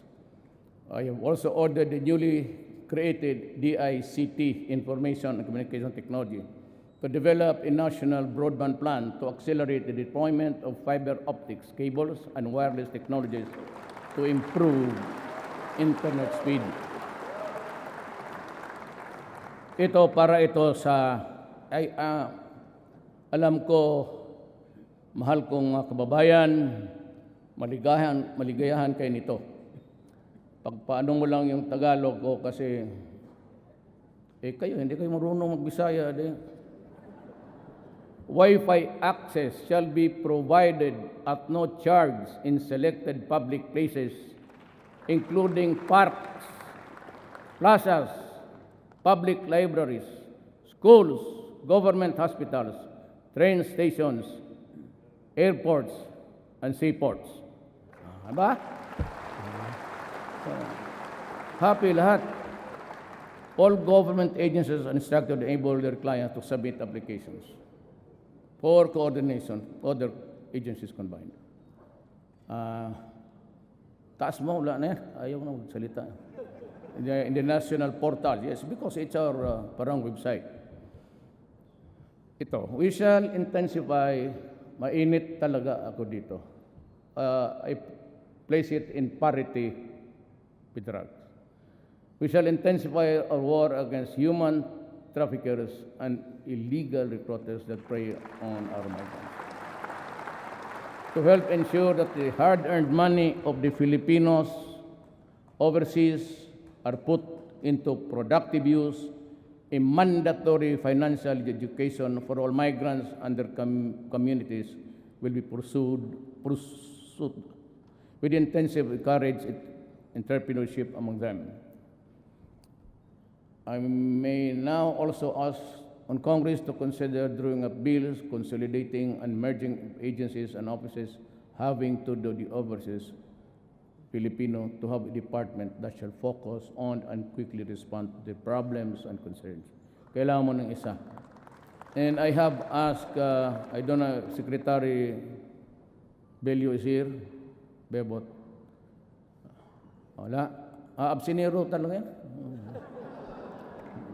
Kasi sa cabinet absinero yan. Gusto ko, he will will list some buildings near for overseas only. At lagyan ko na i-direct all BIR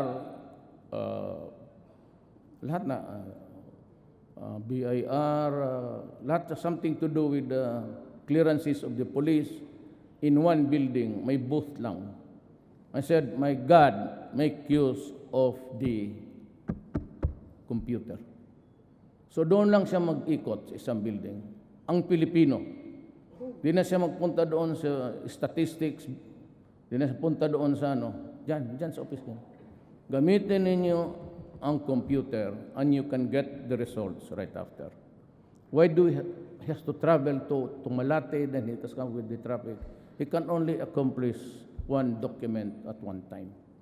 In BI clearances, doon na ninyo bigay. Lahat na doon na. At kung dapat, may awa o sibilyo, pakainin niyo yung mga tao doon. Lalo na sa probinsya. Pag tingin ninyo taga-probinsya, finish it right away. Make use of the computer. O pag hindi nyo ginamit, tapon na lang ninyo. Throw away your computers, and I understand that. It would take you years to do it. Do the computers. Taas mo na, wala na yan. Ito, to help avoid squatter-like conditions in relocation site, we urge utilities like Meralco and electric cooperatives exercise their social corporate responsibility by making direct connections to relocation sites and depressed areas. Alam mo kung bakit? Hindi na nilagyan nila dyan eh. That's why I had to talk to you ganito. Bakit? It's because walang kurente pagka mahirap ka. You do not own the land. The city engineer would not. That is my experience, 23 years as mayor. Hindi magbigay ng direct connection.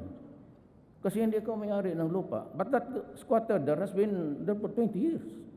So mag-connect sila. Pagka-connect nila, ang gamitin nila yung wire na, yung pinakamura. So it overheats because connect na lang sila kung sino yung minsan magnakaw. You know, we will have to make the adjustments. It is not for these people to make the corrections because they are not in a position to do it. We have to adjust to the needs of our people. Total yan naman yung as a squatter na yan. As long as I sit there as president, there will be no demolitions without relocations. Di talaga pa yan. Hindi naman aso yan na, just like in Davao. I'd like to make a dialogue with the businessmen. Sir, how much are you investing in this land you have bought with the squatters? So I bought it at about, 60 million? Dagdagan mo ng 20 million. So, ako na ang bahala. Sabihin ko doon sa mga tao, bili tayo ng relocation site or I will provide. Government will expropriate. I will make use of the expropriation powers. Okay, ako ganun sa Davao eh. I have 20 hectares there. I will expropriate some land there. Yung malapit lang. Then sabihin ko, this 20 million will help your journey to a new land. And I will urge everybody na yung mga bagong mga factories, doon sila magtayo. Magtiis-tiis lang muna kayo. In the meantime, you have to mitigate the hardships of these people. That's the only way to do it. Pero yung sabi, demolition, walang matirahan ng tao. Total, you sat on your rights for many years. Eh, bakit mo ngayon pipilitin mo ako makaproblema ng ganun? Eh, may iba kasi hinahayaan nila. For 10, 20 years, they do nothing. And when the time comes na pagbili lang nila, eh, tayo ngayon disturbuhin. O di gumastos ka, para mas madali. Just add a little bit more. And there will be at least peace. Pag hindi, wala yan.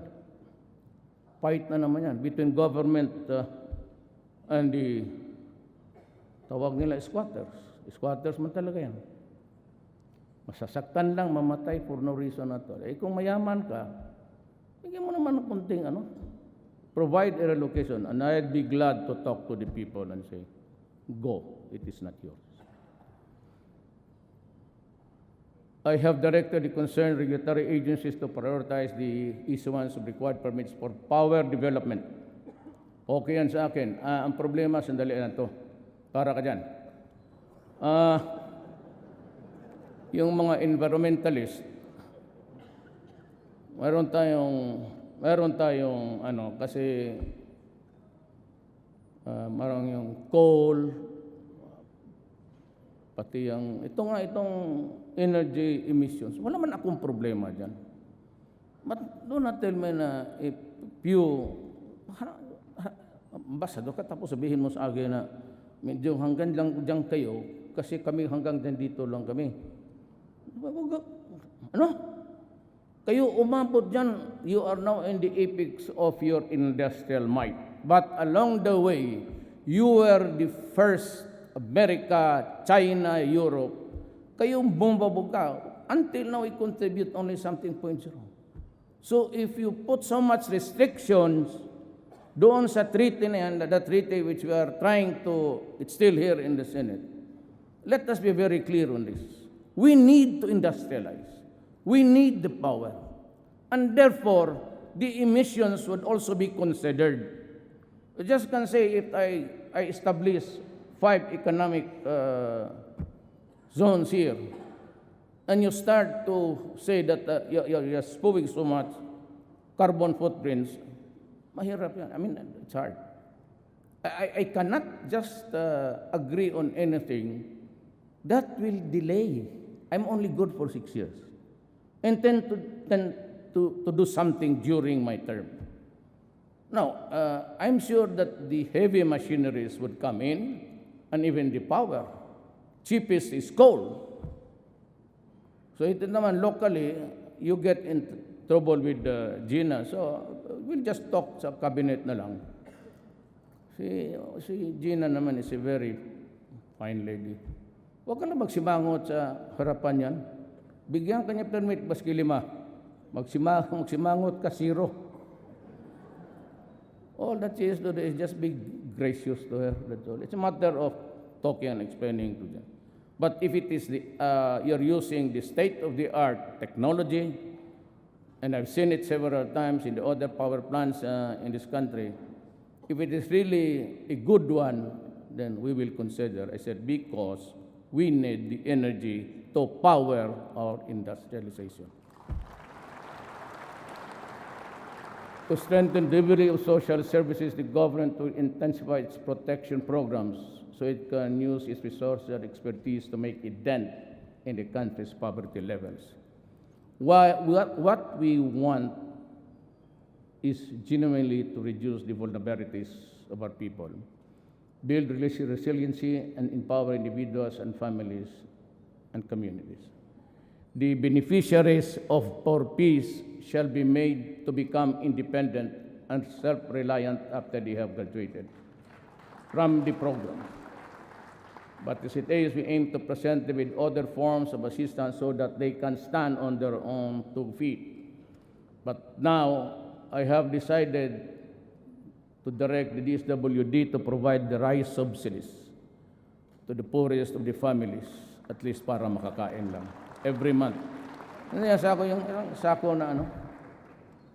We are planning to increase spending on basic education and incorporate mandatory education about the evils of drugs. We will also intensify and expand alternative learning system programs. The government will also provide universal health insurance for all Filipinos. Benefits. Sali na lang natin sa PhilHealth. The professional competence and operational capabilities of government hospitals and health facilities will be strengthened. Consistent with our international obligations in keeping with national mandates, this administration vows to protect women's rights and human rights abuses against our women because it is unacceptable to bugbog ka ng babae.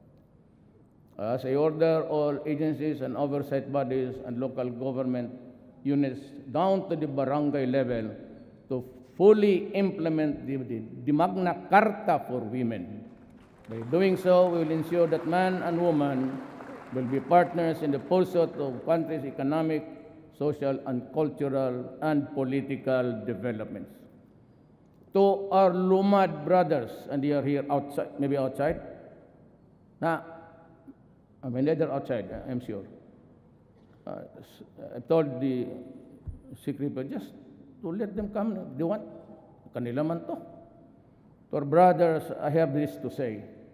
The government has issued you the ancestral certificates to win. Title, covering vast tracts of land, especially in the island of Mindanao. You have the Indigenous Peoples' Rights Act and the National Commission of Indigenous Peoples to protect you and to assist you. Government has given you the tool, the legal tool to improve yourself financially, economically, and socially. Make use of your ancestral domain. Do not let it remain idle. Well, the government is always ready to help you. You must first help yourself. We cannot legislate financial and economic progress for you. It is you and you alone who can do that. You can chart your fate, but do it within constitutional and legal means. After being devastated by natural and man-made calamities these past few years, we are still to recover emotionally from the loss of our loved ones and materially from the loss of our homes and our income sources. There are many among us whose emotional wounds are still fresh and painful to the touch. We cannot erase the images of death and destruction from our minds. We cannot wash away the stench of rotting flesh from our noses, and there are many of us who are still waiting for the help that was promised. The enormity of the problem of drug addiction has been made manifest by the number of surrenderies which grows by the hundred each day that passes. Since July 1, we have already made 3,600 related drug arrests. 120 drug dependents have already surrendered, and 70,000 of them are pushers. You think this is just a...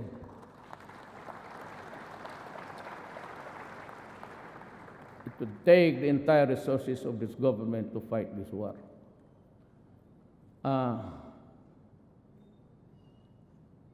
I have nothing but the interest of my country. But in its wake, because the PDEA says that that was a statement made by the Philippine Drug Enforcement Agency. 2 years ago, PDEA came out with a statement that there are 3 million drug addicts in this country. That was 2 or 3 years ago. How do you think would be the number incrementally if we count now? Give it a liberal addition, maybe, like 7,000. So 3,700,000. The number is quite staggering and scary. The drug lords that you desperately want to strangle are not here. Wala mga bilyonaryo dito. The ones that you catch running after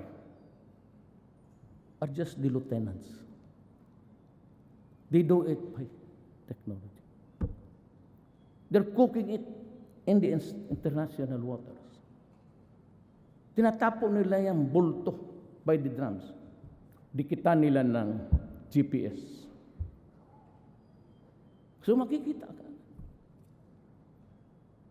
We are hard put sa intelligence because they've invented this direct satellite.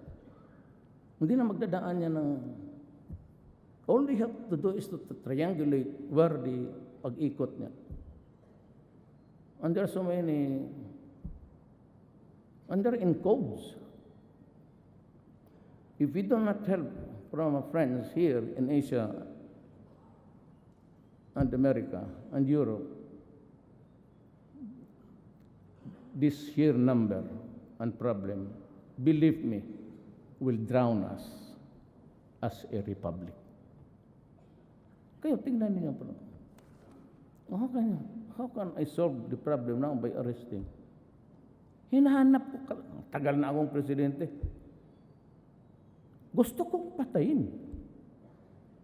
Ang problema, pupunta pa ako doon, then I'll ask the permission from this country that I will go on because I have to slaughter these idiots for destroying my country. Ganun yun eh. Hindi lang kasi naintindihan, ayaw pa naman bitawan kasi ayaw naman kasi ng military pati police. But you know, I said, I'll be talking in front of the Republic to its representatives, to the people. So I have to tell you, how do we solve this problem? Tell me. Ako naman okay lang eh. Make it public, fine. Make it confidential. If you go to me or go to you, to your house, okay. But that is really the enormity of the problem. It's so enormous that you are intimidated even just to make a move. Because you know you cannot stop it anyway. Mabunggo mo isa ditong hinulog sa dagat, marami naman nagluluto doon. It's a free-for-all enterprise for the criminals at this time. Kung ako, if I had just the plan, I couldn't have. Sabi ko sa military, pag nakita ninyo, pasabugin mo na. Baski nag-surrender niya ng may white flag. Panggira lang yan, hindi yan pang kriminal. Pasabugin mo. Show no mercy to them because they are not doing any mercy to us anyway. Bakit ako Yan ang problema. But we should not despair. Like someone wrote, it is when the night is darkness that dawn breaks. We are imbued with resiliency that has been tested and proven. More difficult times as in the past.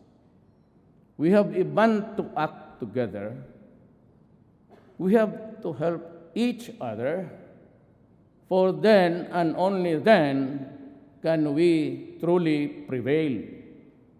And the Filipino, disciplined, informed, involved, shall rise from the rubbles of sorrow and pain, so that all the mirrors in the world will reflect the face of a passion that will change this land.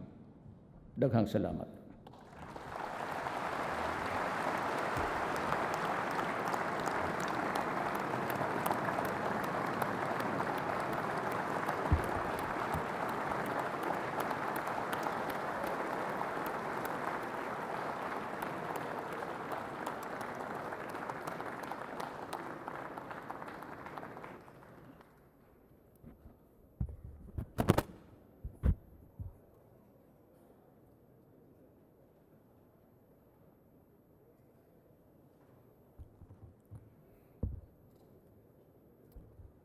On the part of the Senate, the joint session is adjourned. On the part of the House of Representatives, the joint session is adjourned.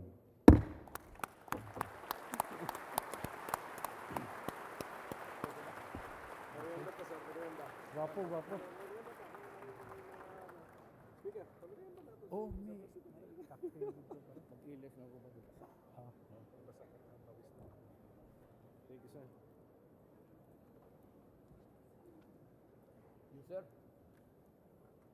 storya lang man yan.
you.